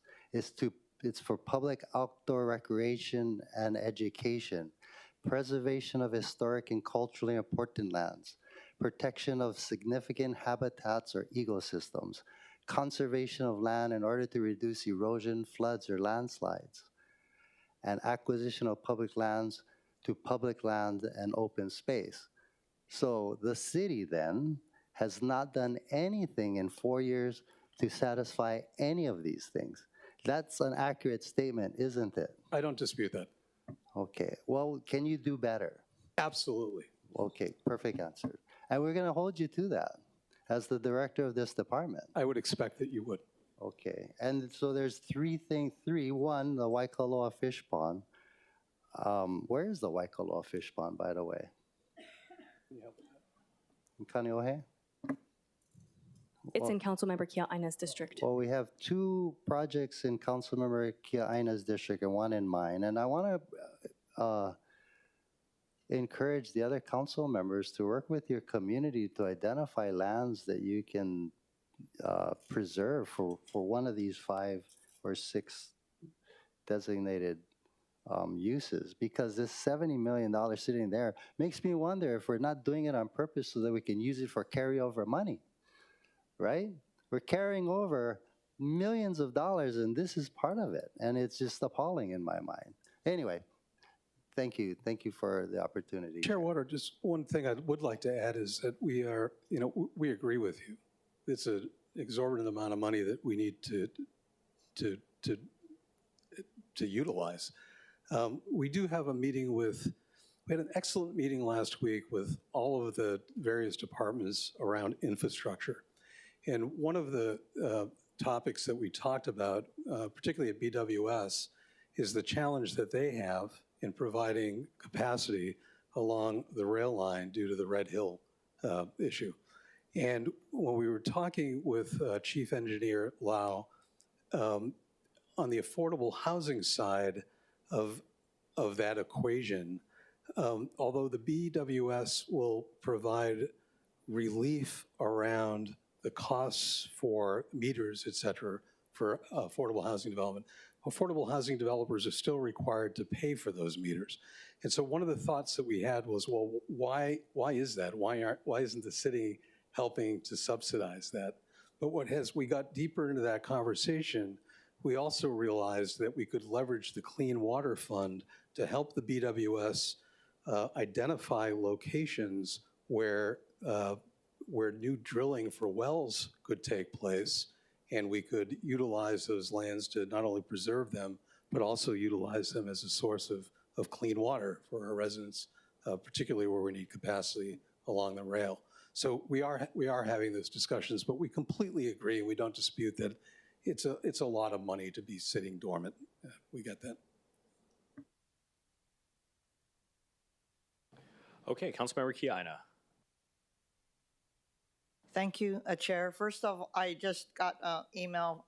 Thank you to the DLM Director to send the email as a follow-up to our previous question to all the council members outreaching to us to set up meetings. So good job. I wanted to follow up on the fund that was just mentioned by my two council members here. And for the other members who are interested, I think people look at this fund as just preservation or conservation. The fact is, agricultural lands are eligible lands, correct? They're eligible for acquisition. And the reason I'm saying this to the other council members is that the both projects in Honolulu are all related to food security. And I have to tell you that message is lost, because I think there would be a lot of people out there who would be nonprofit organizations who, number one, have the capacity, would be very interested in doing that. One of the parcels would be used for lo'i cultivation, of course, the larger parcel, and then the other one for other types of fruits, yeah? And anyway, so I'm just mentioning that. I also, I guess, wanted to get a status report on the right of entry for that the city has to provide to the Department of Fine Homelands for the proposed Kalaheo Hillside project. Are you aware of the status of the right of entry? I do know that you guys had sought that the city be not held liable from the state of Hawaii, and I understand that that process was completed with the governor, the attorney general, and I would like to know where is that, because I want that to move forward, the due diligence processes for that. Great. We're going to bring up Director Suzuka to, Deputy Director Suzuka to respond. Thanks. Good afternoon. Good afternoon, Council.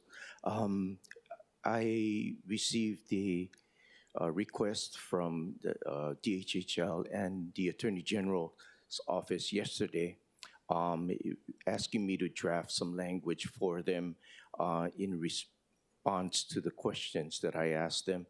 I drafted the letter and sent it back yesterday. I think it's the last item. So I think, what are your questions? it had to do with insurance, and the question was whether or not we would waive the insurance requirement that the city was trying to impose upon DHHL. And my response was, we don't have any problem with waiving the requirement for insurance by the state. But if they have contractors, surveyors, other people, the city typically requires that those people have insurance. Their own insurance. And so that was my request to them, I don't know, a few weeks ago, a month ago, and I got the response that said, can you draft the language? I drafted language. Okay, so let me just express my frustration, because this happened a while ago. And I have to tell you, and I'm not pleased with the Department of Hawaiian Homelands. I had to personally call over to the Attorney General's office to get that thing unlodged from there. And, I just feel that we work so hard here, and are we supposed to be a one-stop shop that I'm supposed to worry about when something starts? We authorized it, and then now I gotta worry about the whole process? I guess I'm just trying to tell you see, this is the frustration about getting projects off the ground, right? Help us. And I don't believe that it should just be waiting on someone's desk. And if you have a problem, let me know. Because you know what? I'm either going to call them or going to go down their office. We had a 201H project recently that had passed like a week prior. It hadn't even come here. I had to call over there and tell them to get it off of the executive director's desk, right? Right. I don't want to disparage anybody. And then when I wait, well, let me finish. And then when I got their response, they wanted to let me know, oh, by the way, we went walk it over, so it's over there now, right? But the point is, this is for a multitude of projects, right? And we have to have faith that in the city and state processes, you are doing everything possible to get something off your desk and move it forward. So I just asking you to help as much as possible to get this right of entry done. Sure. If I could just add that basically nothing in that project, to my recollection, sat on my desk more than one day. Okay, kudos to you. But if there's a logjam elsewhere, let me know, because I don't have a problem. Sure. And I ended up having to do that with the Attorney General's office. So I appreciate what you did, but you need to care about the overall process.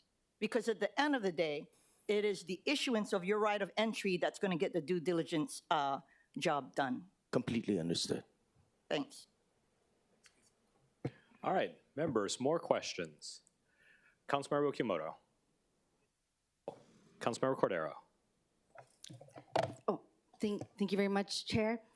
Hi, Executive Director. Again, my question, first off, I definitely agree with utilizing the Clean Water Natural Lands Fund. And I didn't realize that I would have land being in the urban core to be able to look at usage for the Clean Water Natural Lands. So I do want to say kudos to the past DLM, I don't know what to call them, DLM staff that have been navigating, helping my community in Aya navigate around the Pearl Harbor area for possible use of the Clean Water Natural Lands. We do want to be able to get people to utilize that fund quicker, and we don't want people to lose out on that time as well. And with that, people have a hard time looking for either land trusts to back them up for to even just apply for this fund.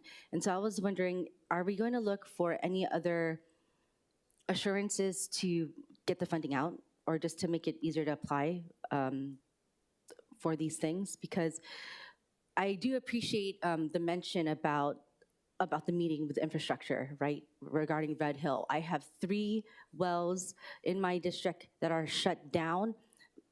Yes, decidedly by our Board of Water Supply, but for the safety of our Aya residents. So this area of what we are trying to apply for Clean Water Natural Lands Fund is for everything that Chair Waters mentioned. And so we want to get that going before we are just really tapped out of resources already in Aya. So yes, please. You have our commitment that we'll be much more aggressive about trying to find uses for that fund. Okay, thank you. Yes, I mean, we can work on that. And we know that the funding will continue to, I guess, revolve there. But every year it's about the same as the Affordable Housing Fund, about almost $9 million a year. Okay. Okay. Well, I hope that I won't be asking the same thing and waiting for it next year. So, but I do want to thank the staff that's been helping immensely. Thank you. Okay. They're here, Members, so any other questions? Councilmember Okimoto. Thank you, Chair. Aloha, once again, Director Designate. Not so much a question, but kind of a statement based on the things that I think my colleagues have been saying, but also on our conversation. When it comes to parts in our district, and we've had this conversation, and you can tell how passionate we are about the properties, I would really just encourage just communication coming through your department and through the administration, because when it's dealing with housing projects or even CIP projects, sometimes I feel like there's a gap in communication. So I would really just recommend, if it's dealing with housing or anything, actually come and talk to us, and we can give you the information that we know based on our districts, but also CIP. That's another thing. Not I know you've been housing, but once the departments merge, there are CIP projects that have been sitting that we've been waiting for, trying to figure out where is it, what's the holdup, what's the status of it. So I would just encourage the department to really work with us more and communicate with us, so that we can definitely we can all succeed in getting the needs of our communities met. Thank you. Council member, we appreciate that advice and guidance, and we'll certainly look forward to working with you a lot closely in the future. Thank you, Chair. Okay, more questions? More questions? Okay, if not, I got one last question. So there is $100 million budgeted for affordable housing mixed-use development. And the council, I think last year, put in more than $100 million, and perhaps in the year before that, the same amount. Do you have a list of projects that the administration will be prioritizing to use these funds? And the reason why I ask is I don't want to see these monies lapse. And if we're going to call this money Affordable Housing Fund, it should go to affordable housing. If not, we should call it carryover/budget balancing funds and just tell the public the truth. We couldn't agree more, council member. I think, I think Councilmember Cipolla mentioned this also. We have a lot on our plate. There's a lot that we're focused on, but we think that and believe those goals are achievable. We've committed to issuing, maybe it's 10 properties, maybe it's 9. We'll continue to have those conversations. 5 of them are out the door through RFQs. We'll continue to attract development partners for those, and we'll work through that, the contractual documentation to get those done so that we can get them into production. We have the Evil Ace Center, which is a significant transaction. We intend to invest more in that area. We can't talk about that specifically because there are URA, Uniform Relocation Act concerns about that. But once we have a Uniform Relocation Act consultant on board, it took us 8 months through the procurement process to board that consultant. They will start with us on the 20th of March. Once they are on board, we are going to come to you with a list of properties that we intend to acquire. But I can't do that today, unfortunately. Okay, because that's all fine and good, but again, the $100 million is broken up into $70 million for land acquisition and $30 million for other. Yep. And so when I hear RFPs, that's not land acquisition. It's a good point. So the land acquisitions that we're looking for are beyond the RFPs. Okay, good. Well, I would hope that we have a way or at least a plan to think about how to use that $70 million. Certainly in my district, I know there's been a number of folks who've been interested in working with the city on acquiring different properties. It's probably the case in many other districts. But again, I don't want to see these be budget balancing funds. We agree, and neither do I. Okay, good to hear. Okay, any last questions for the department? Okay, thank you. Thank you, thank you. And up next is the Liquor Commission. Mahalo, and thank you all, council members. Thanks, Madam Chair. While the Liquor Commission gets up here, just a reminder, tomorrow morning, we do have a special full council meeting. That starts at 9, and then the budget briefings start at 10 or whenever that meeting ends, if it happens to end after 10 o'clock.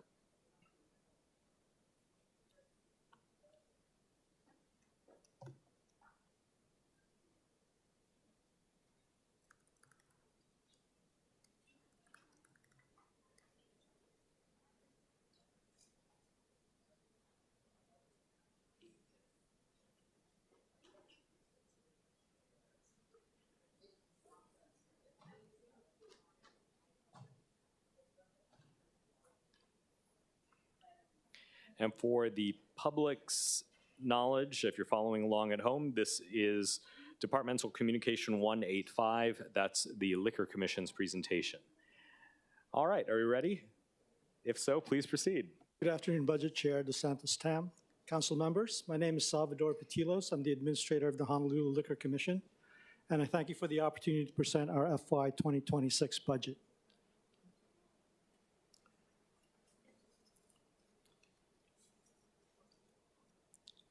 This slide shows the operating budget comparison between FY 2025 and FY 2026. As you can see, our budget for FY 2026 is similar to FY 25, albeit there are some changes in specific categories. A 0.1% reduction in salaries, an 8.1% increase in current expense, and a 38.9% decrease in equipment.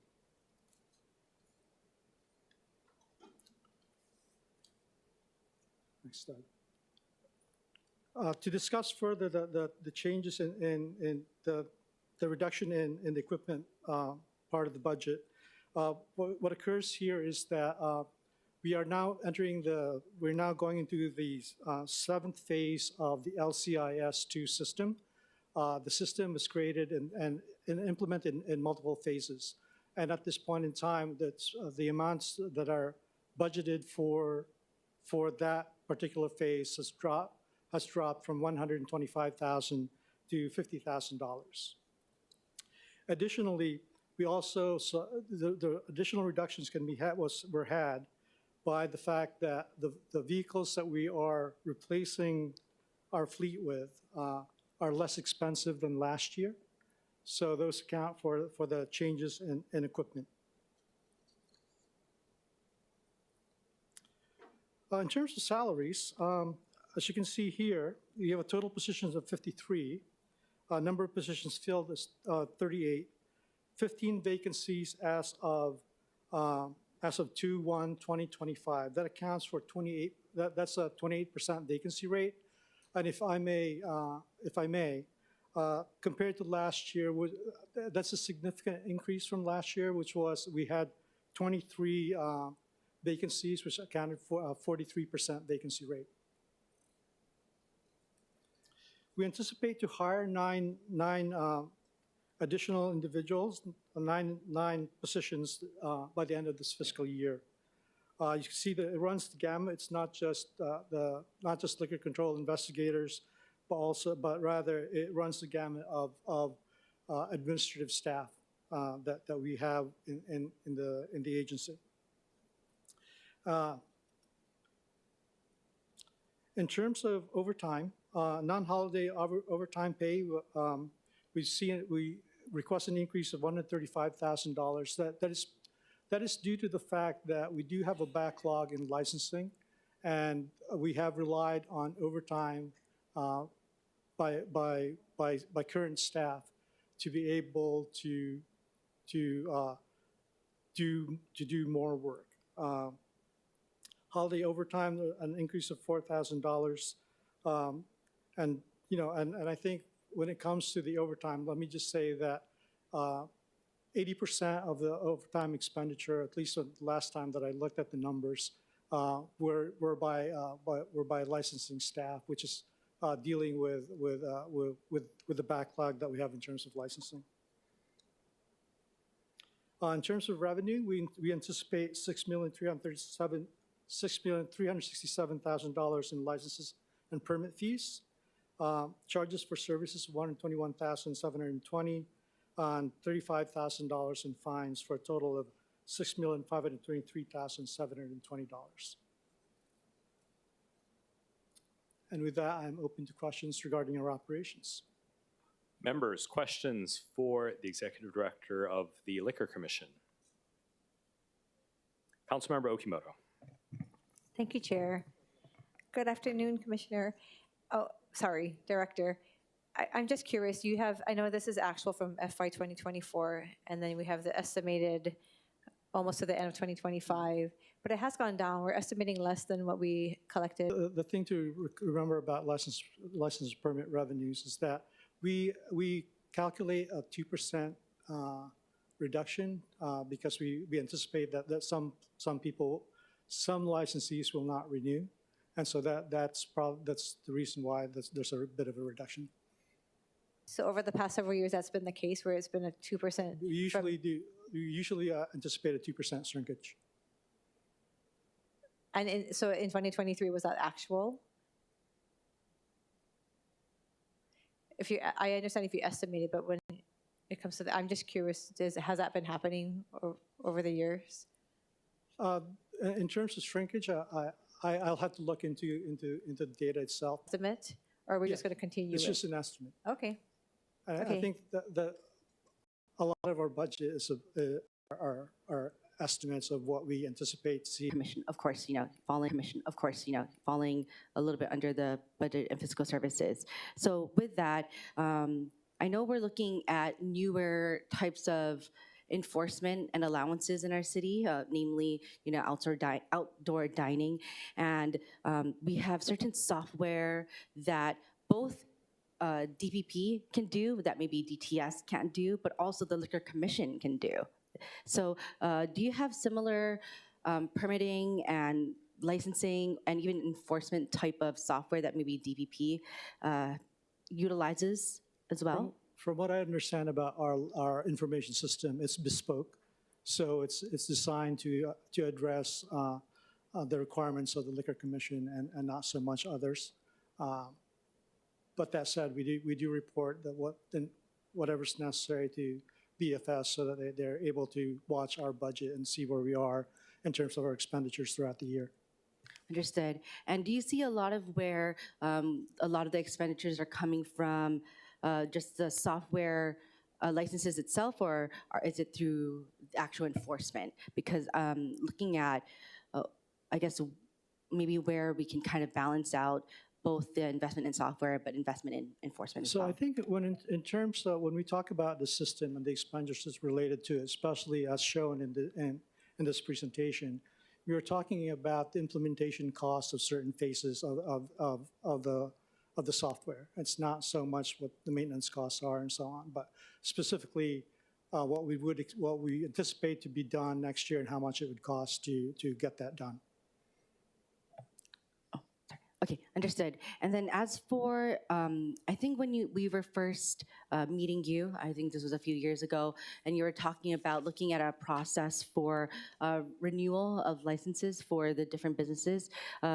Has that, have you looked at any strategy or any processes that will make just the office or just commission work quicker or easier for you folks? I think that's one of the things that we owe the public, that we need to be more efficient in the way we do things. We are looking at that, and in fact, I have to say that the Liquor Commission itself is helping in that effort. They've created a permitted interaction group to look at our processes and see whether or not they can make recommendations to make things smoother and quicker. One of the things that we're facing right now is that the functional laws of two of our six licensing investigators and licensing investigators. So it's difficult to get the necessary productivity to make things go faster when you realize that kind of a loss in capacity. But we are still looking at ways to add additional capacity to licensing. We understand that that's a pain point for everyone, and we're trying to address that in a way that we still stay within the parameters of good government in the city and county of Honolulu. Thank you. And I do have and along with enforcement and for the those who are doing enforcement for the commission, a part of it is, I mean, looking at this aging fleet, like it's almost 20 years old, basically. And so I know that you're asking for two, right? For Right. two, replacing with FY26 hybrid. Why not the rest that are aging out or have already actually aged out? Well, my understanding is that it's, we have several vehicles, a couple of vehicles that are being in the process of being replaced now, and those are probably the oldest. And the next oldest ones are the ones that we're trying to get now. The city has a replacement cycle of 10 years or 100,000 miles. And I dare say some of the vehicles aren't close to that. That may be very well been a function of the fact that we're not fully staffed in terms of enforcement. And so the use of the vehicles is not as robust as it may be if we were fully staffed. And I think that shows also in our items where we spent less on gasoline and are asking for less in gasoline because the vehicles aren't going out as often. Okay, and just one last comment / question. And I know that during Honolulu Police Department, the committee chair was talking about the auctions that are occurring and that they're going to be putting it online soon. And so is it possible to kind of not share vehicles, but look to other agencies for upgraded vehicles? I don't know if that's possible. I don't know if there's a sharing agreement is possible. I know that the city is not a consolidated, does not have a consolidated motor pool. However, I do know that one particular department is involved in the procurement of those vehicles. But that said, I'm not sure that we can share. I don't know what the requirements are, but essentially I think what you're talking about is the city buys a fleet and essentially people reserve and take the vehicles as they need it. I know that some states have used that model, but also some departments in some states have used that model, but I'm not aware of anyone who just has one motor pool for everyone to use. Okay, understood. I was just Well, thinking, I can see where efficiencies could be had, and Yeah. if that's the case. But there's a question about operations of each department, what they need to do and when they need to do it. That has to be worked out as well. I was just thinking of getting the vehicles that were going up for auction by HPD and then utilizing for liquor commission. I think the question becomes whether, again, I think for us, it's good to have, to replace our fleet as necessary. I think our investigators deserve the vehicles that will be reliable and allow them to do the work that they need to do as they go travel across the city and county of Honolulu. And your investigators are still wearing body cams, yeah? We are about to begin that. They're not wearing okay. body cameras yet. Okay, I saw that in the budget, that's why. We are in the process of beginning a pilot program. Okay, understood. And they're new body cams, they're not HPD's body cams kind? They are not HPD body cams. Okay, got it. They will be procured by the agency, and Understood. and like I said, we're going through a pilot. We're trying to launch a pilot program this fiscal year to see what that would be like and see whether or not what kind of personnel needs we need need to be met, because I presume that the body worn camera administrator, whatever that position will be, will be responding to a lot of UIPA requests and keeping track of a lot of material. Thank you. Thank you for sharing that. And hopefully our new DIT director can assist with all those softwares of like storing all those but hard drives that you would need to Data. store. Thank you. Thank you, Chair. Thank you. Councilmember Kiaina. Thank you. First, I just wanted to, I guess, say something about the departure of the Assistant Administrator, Anna Harai. You know, it's been rough the last couple of years, but you're an institution at the Liquor Commission. So I just wanted to thank you for your service, but also to hope that prior to your departure, that you will help steady the ship under the administrator and your team, because there's a lot of work ahead, but I feel that we are making headway in moving the Liquor Commission forward. So first, I do want to ask maybe the status of what is going on with the search for an assistant administrator to the administrator. Yeah, so we posted the position.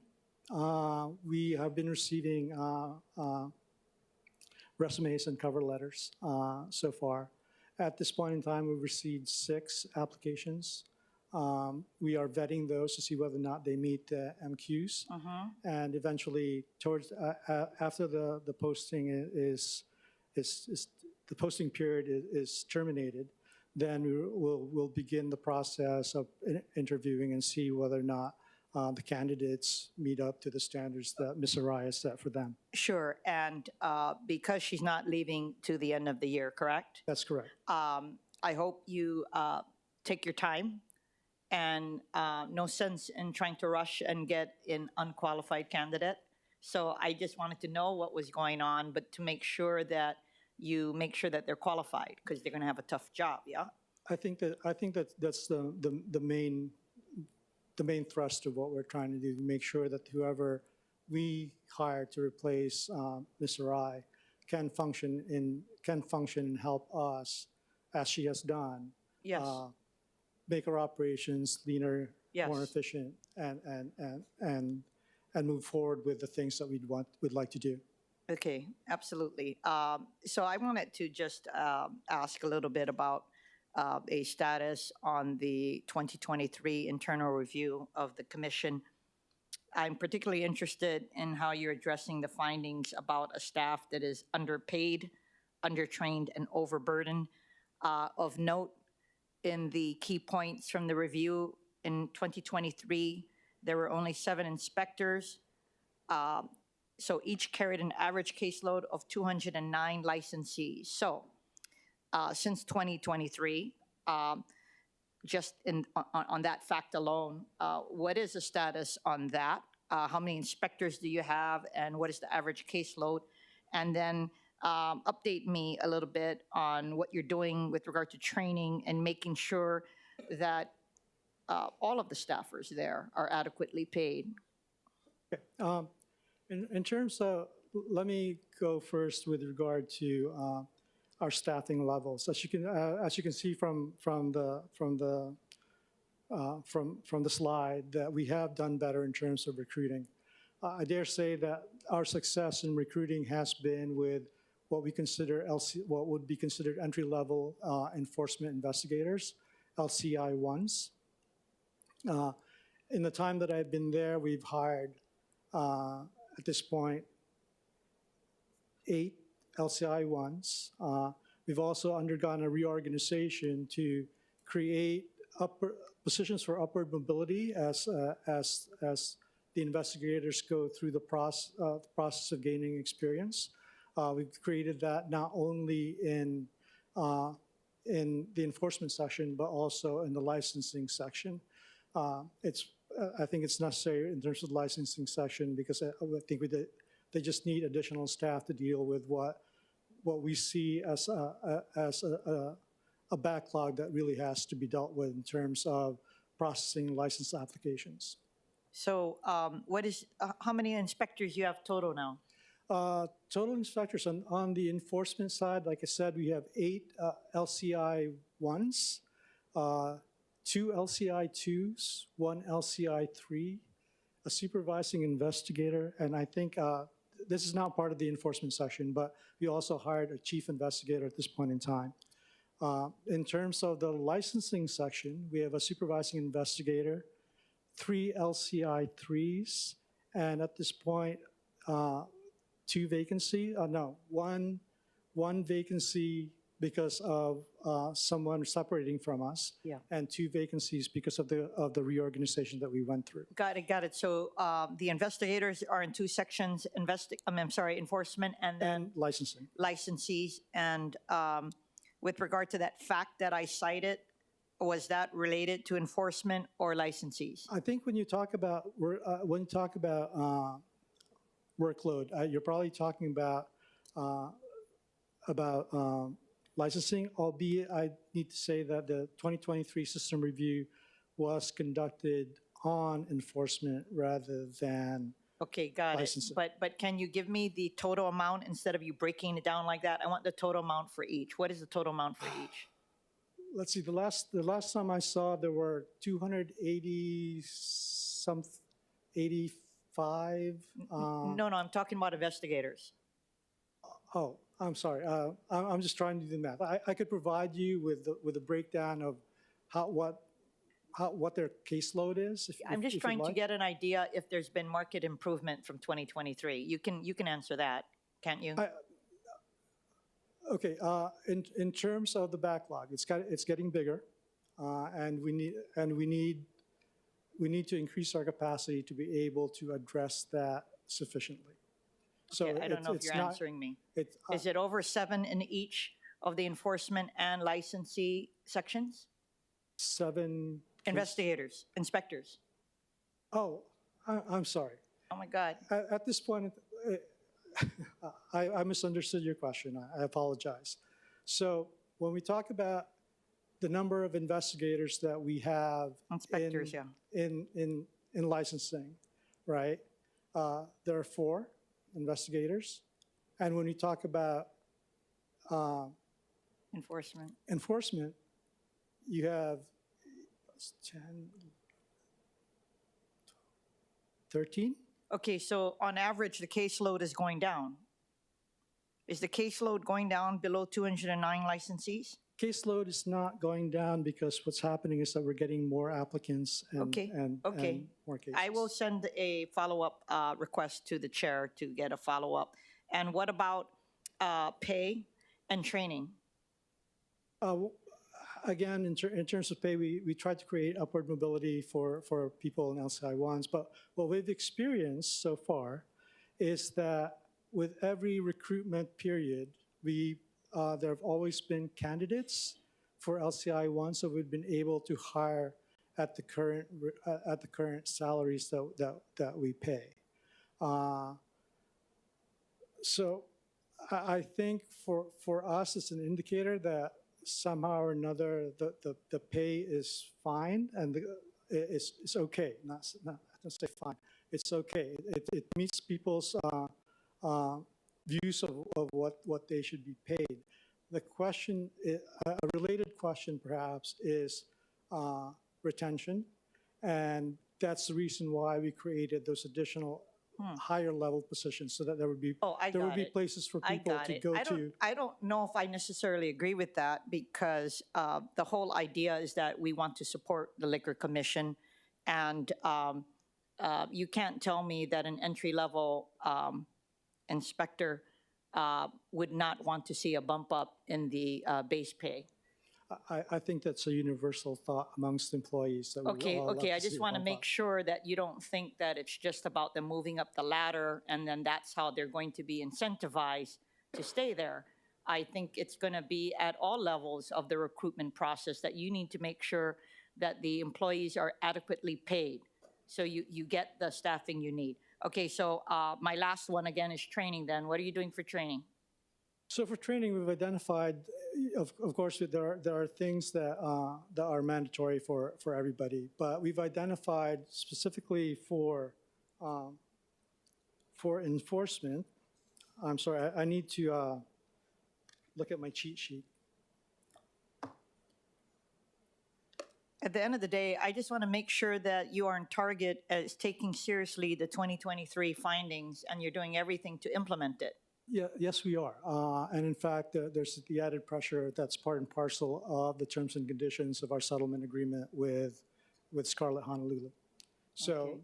we are committed, we are focused on making sure that we abide, that we address the recommendations of the 2023 system review. Okay, and my last question, and the chief investigator, you've hired one? Yes, we did. And does that person oversee both enforcement and licensees? He does. Are you satisfied with this individual? So far, so good. When was this person hired? December. December? Right. Okay, well, looking forward to continued improvement. So am I. Okay, members, any other questions? Councilmember Okimoto. Thank you, Chair. Really quick question follow-up. I was wondering what the 4 contract FTEs were, and I know that's been carried over, it seems like year to year, but what were those 4 positions for, and what are they, what are they being used for currently? So for contract employees, we have a project special coordinator, that's filled. And he usually works with training and works with the LCIS 2 system.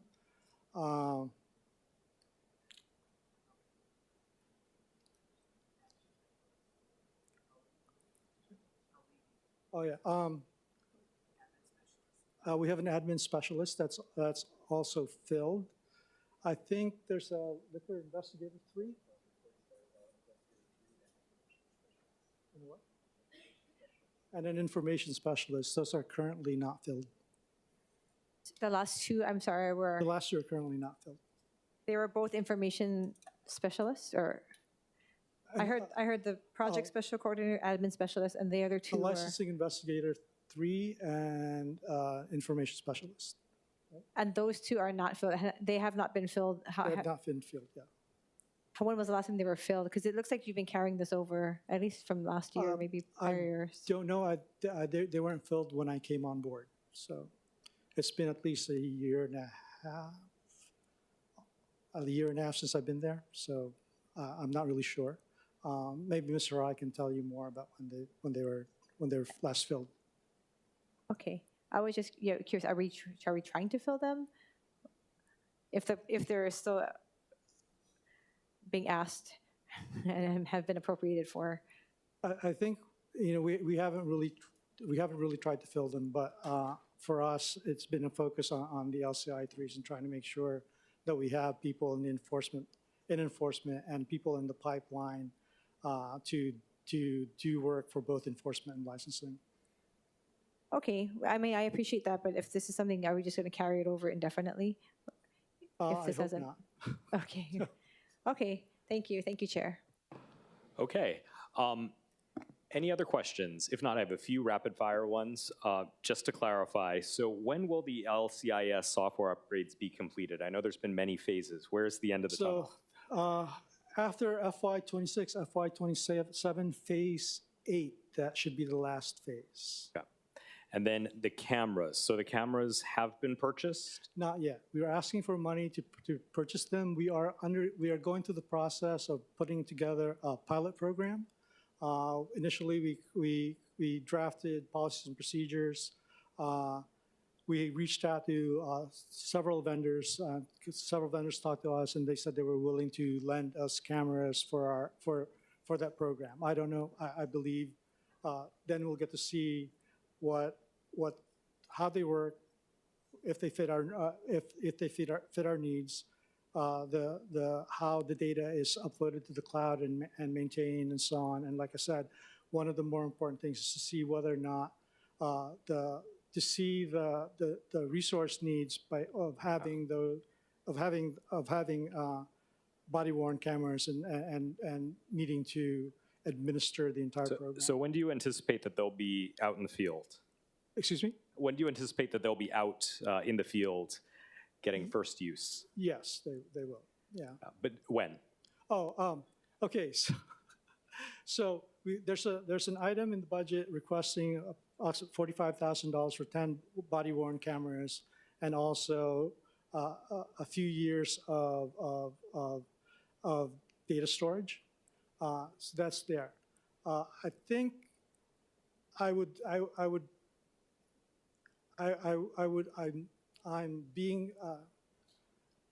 say I would like to have them in the field by the beginning of FY27.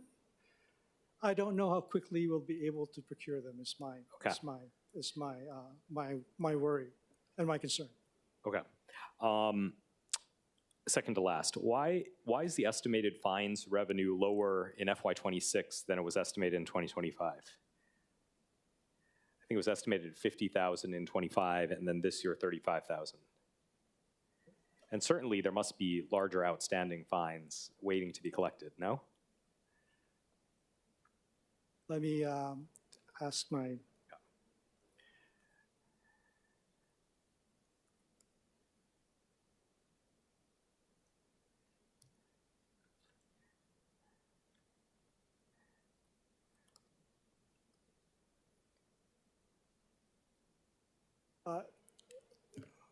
Mr. Chair, if you don't mind, yes. if you would allow us to research that and let you know.